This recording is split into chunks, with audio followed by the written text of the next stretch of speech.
अजीज दोस्तों, अस्सलाम वालेकुम, नमस्ते, सत श्री अकाल, जय जिनेंद्र, गुड आफ्टरनून। अजीज दोस्तों, कोविड के हवाले से मामलात अजीब हैं। दो साइड की स्टोरीज आ रही हैं। एक तरफ ये कहा जा रहा है कि चाइना में मिलियंस ऑफ लोग अफेक्टेड हैं, एक तरफ ये कहा जा रहा है कि चाइना में सब नॉर्मल हो गया है। कहानी समझ में आ नहीं रही, क्योंकि मीडिया है ना, वो इस दुनिया का सबसे बड़ा फसाद है। मीडिया की किसी खबर पे आप यकीन कैसे कर सकते हैं। अभी जर्मन एक्सपर्ट हैं क्रिश्चियन ड्रोस्टन, ये जर्मन वायरोलॉजिस्ट हैं। इन्होंने कहा है कि कोविड ख़त्म हो गया है। कोविड को आप ख़त्म समझें, यह पैंडेमिक नहीं है, एंडेमिक है, और हम इसका आखिरी हिस्सा देख रहे हैं इस विंटर में, और अगली समर में तो ये बिल्कुल ख़त्म हो चुका होगा। क्रिश्चियन डॉर्स्टन ने कहा कि इम्यूनिटी लेवल अब कोविड के वायरस के खिलाफ इतना बढ़ गया है लोगों में कि समर में कोविड नाम की कोई चीज़ होगी नहीं।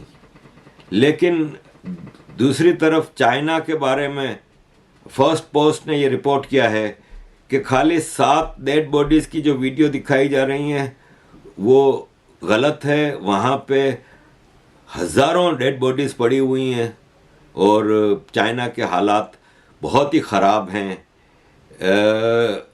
लेकिन चाइना की सरकार ने 3 साल बाद क्वारंटीन को ख़त्म कर दिया है। कोई भी ट्रैवलर जब चाइना जाता था 3 साल से, तो उनको क्वारंटीन करना पड़ता था। लेकिन अब चाइना ने क्वारंटीन के ऑर्डर ख़त्म कर दिए और चाइना ने कहा है कि बिल्कुल ज़रूरत नहीं है, हमारा पैंडेमिक अब एंडेमिक बन गया है।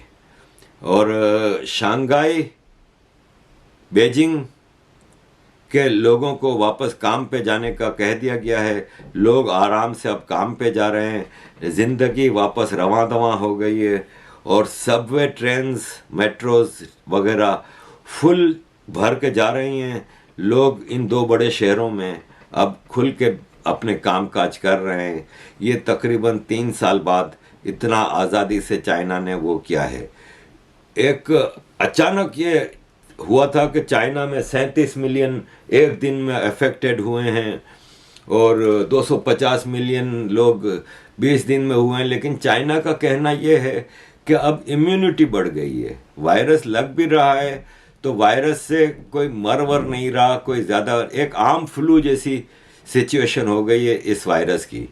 और इसलिए चाइना ने वैक्सीनेशन भी फिल वक्त स्टॉप किया हुआ है, और मास टेस्टिंग भी जो होती थी वो भी बंद कर दी है। और चाइना ने अपने मुल्क में सारे SOPs वगैरह को नरम किया है, ख़त्म ऑफ कोर्स नहीं किया। मास्क पहन के रखना है, हाथ धोने हैं, सोशल डिस्टेंसिंग वगैरह। लेकिन जिस किस्म की वीडियोज़ और फोटोज़ आ रही हैं तो लोग घुल मुल के चल रहे हैं। क्रिसमस के हवाले से मार्केटें लगी, उसमें बहुत ज़्यादा लोग गए थे, और पिछले वीकेंड से कई गुना ज़्यादा लोग इस उसमें रहे थे। चाइना की $17 ट्रिलियन की इकोनॉमी है, लेकिन पिछले 3 साल से वो इकोनॉमी बहुत नीचे जा रही थी, और 50 साल के बाद चाइना की इकोनॉमी इतनी ख़राब सिचुएशन में आई है, और अभी कंटिन्यूसली ये ख़राब की तरफ ही जाएगी। लेकिन ये है कि अब चाइना उसको वापस रिवाइव करने की कोशिश कर रहा है। हुआ ये था कि कई मैन्युफैक्चरिंग प्लांट्स हैं ना, वो बंद हो गए थे, इसलिए कि मैन्युफैक्चरिंग एरियाज़ में बहुत ज़्यादा कोविड फैल गया था और लोग बहुत बीमार हो गए थे।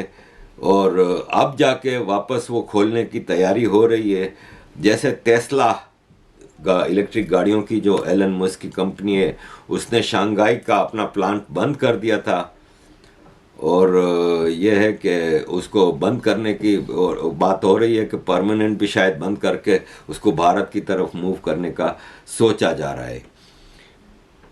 WHO ने इस हवाले से एक अलग वो किया है कि दुनिया की 10% पॉपुलेशन कोविड का शिकार हो जाएगी कुछ दिनों में। इंडिया, अमेरिका, जापान, ब्राज़ील को अलर्ट रहने की ज़रूरत है। तो इस सिलसिले में इंडिया ऑफ कोर्स अलर्ट है बिल्कुल, और इंडिया ने SOPs वगैरह वो कर दिए हैं। लेकिन अब जैसे कि कई इंडिया के इलाकों में 100% केस रिपोर्ट में इजाफा हुआ है, बढ़ा है, लेकिन मरने का चांस कम रह गया है, क्योंकि हकीकत बात यह है कि इम्यूनिटी लेवल बहुत बढ़ गया है और अब वो एक नॉर्मल फ्लू वायरस की तरह हो गया है। और फ्लू से हर साल हज़ारों मौतें होती थीं वैसे भी पूरी दुनिया में, तो अब ये एक नॉर्मल फ्लू की तरह ट्रीट किया जाएगा। और अब वो सिचुएशन नहीं है कि आपको ओब्लिगेटरी वैक्सीन लगाना है, और ये थोड़ा बहुत ये एहतियात किया जा रहा है कि इसको मज़ीद फैलने ना दिया जाए, कि आफ्टर ऑल फ्लू भी तो एक बीमारी है ना। इस सिलसिले में ये एक इंडियन साहब हैं जो चाइना में काम करते हैं और चाइना में रहते हैं, इन्होंने एक वीडियो निकाली है, ये हमें सोचने पे मजबूर करती है। इन्होंने बाकायदा बाजार बताएं कि ठीक है मास्क वगैरह पहनना है, लेकिन वो जो रिपोर्टें आ रही हैं कि लाखों लोग मर रहे हैं और सड़कों पे लाशें पड़ी हैं, ऐसी सिचुएशन नहीं है। सुनिए ज़रा। नमस्कार मित्रों, इस वक्त मैं चाइना के गोंजो शहर में हूँ। आप देख सकते हैं यहाँ पर सभी कुछ ओपन है और सभी लोग एकदम छूट से घूम फिर रहे हैं। हालांकि इंडिया में अभी बहुत गंद मची हुई है, खास तौर पर टीवी न्यूज़ चैनल और कई यूट्यूब चैनल के सितारों ने गंद मचा रखी है कि भाई चाइना में सब मर रहे हैं, हालात बहुत खराब है। तो मैं उनसे गुजारिश करता हूं कि प्लीज झूठी खबर ना फैलाए अपने चंद फायदे के लिए, क्योंकि मेरी फैमिली, मैं यहाँ चाइना में रहता हूं और मेरी फैमिली है इंडिया में, और ये सब जो न्यूज चल रही है, गलत न्यूज, झूठी खबरें चल रही है टीवी में, उसकी वजह से मेरी माता जी को जो है, जो कि तकरीबन 70 साल के करीब है, उनको बीपी हाई हो गया और काफी सारी प्रॉब्लम्स हो गई। तो मैं रिक्वेस्ट करता हूं टीवी न्यूज़ चैनल से और यूट्यूब चैनल के कुछ प्रोपराइटर से कि भाई प्लीज अपने चंद फायदे के लिए झूठी खबरें ना फैलाएं। धन्यवाद। अजीज दोस्तों, वैसे भी कोविड एक कॉरपोरेट बीमारी है। कॉरपोरेट सेक्टर को बेनिफिट पहुंचाने के लिए बिलियंस ऑफ डॉलर का ये टर्नओवर है, hundreds of billions of dollar का, जिसमें ये मास्क बनाने की कंपनियां, कहाँ मास्क होते थे पहले? आज से 3 साल पहले दुनिया में हमने मास्क वगैरह तो खाली हॉस्पिटल वाले ही पहनते थे, लेकिन अब मतलब कितने मास्क बिक रहे हैं, कितने सैनिटाइजर्स बिक रहे हैं, कितनी किटें बिक रही हैं, कितने टेस्ट बिक रहे हैं। बिलियंस ऑफ डॉलर की इंडस्ट्री है भाई। तो ये एक गंध है। जैसे अभी ये एक पोल किया था जेपी सीयर्स ने कि बिल गेट्स क्या है, सॉफ्टवेयर जीनियस, मेडिकल जीनियस के एविल जीनियस। 41,000 वोट पड़े थे, उसमें 93% ने बिल गेट को एविल जीनियस करार दिया है, 93%। तो अजीज दोस्तों, ये है तो कॉरपोरेट सेक्टर के बेनिफिट के लिए ही कोविड को इतना बड़ा मॉन्स्टर बना के पेश किया गया, ताकि ये है कि कॉरपोरेट सेक्टर का फ़ायदा हो। पाकिस्तान जैसे मुल्क में ये मामला ख़राब है। पाकिस्तान में कोविड के मामला बहुत तेज़ी से ख़राब हो रहे हैं, और इन लोगों के पास तो इतना भीख मांगने पे आ जाते हैं कि भाई हमारी मदद करो, हमारे पास तो लोग मर रहे हैं, ये वो, और कोई भरोसा नहीं, कोविड से 2-4 हज़ार लोगों की लाशें दिखा के फिर ये भीख मांगना शुरू कर दें, और फिर दुनिया जामे। मतलब आपको पता है कि सड़कों पे हम अक्सर भिखारी देखते हैं, वो नकली टांगें, या भिखारियों के जो गैंग होते हैं, जो बाकायदा प्रोफेशनल गैंग्स होते हैं, जो बच्चों को अगवा करके भीख पे लगाते हैं, वो किसी बच्चे का हाथ तोड़ देते हैं, किसी को बीमार कर देते हैं, किसी को क्या कर देते हैं, और फिर उसके नाम पे भीखें मांगी जाती हैं। तो पाकिस्तान अभी ऑलरेडी सैलाब की उस पर भीखें मांग रहा है, और बहुत जल्द आप देखेंगे कि हो सकता है कि कोविड के नाम पे लाशें बिछा के कोविड के नाम पे भीखें मांगे। अदरवाइज डेवलप्ड वर्ल्ड में कोविड अब ख़त्म हो गया है, और कोविड अब एक मॉन्स्टर नहीं, एक डाइंग मॉन्स्टर बन गया है। एंडेमिक है, पैंडेमिक नहीं है। अजीज़ दोस्तों, ये कोविड के हवाले से सारी सिचुएशन है। फिर भी सावधान रहिए।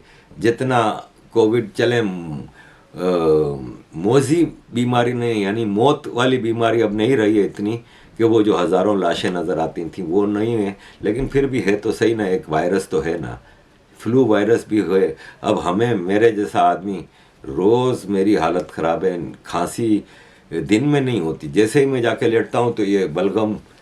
अब मेरे इतने दोस्त हैं, मुझे अक्सर मशवरे देते हैं, आपसे मैं मशवरा लेता हूँ कि ये जो मैं लेटता हूँ ना तो मेरे सांस में मुझे सीटियों की आवाज़ आती है, गड़ गड़ गड़ गड़गे की, मैं सो नहीं पाता हूँ, और फिर उससे मुझे खांसी का दौरा पड़ता है। दिन में मैं फर्स्ट क्लास हूँ, अभी मैं आपके सामने कोई खांसी नहीं है, लेकिन रात को जब मैं लेटता हूँ तो मेरी जो पीसफुल नींद है ना वो ख़राब हो गई है।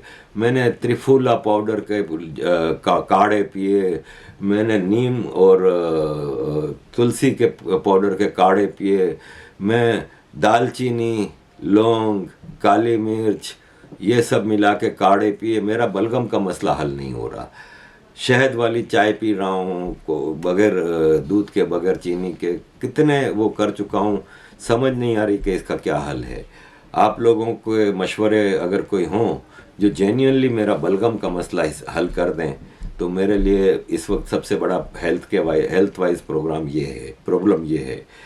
हमारे जीपी हैं जो डॉक्टर हैं, उसको आज सुबह फ़ोन किया अपॉइंटमेंट के लिए, 17 जनवरी की अपॉइंटमेंट दी है।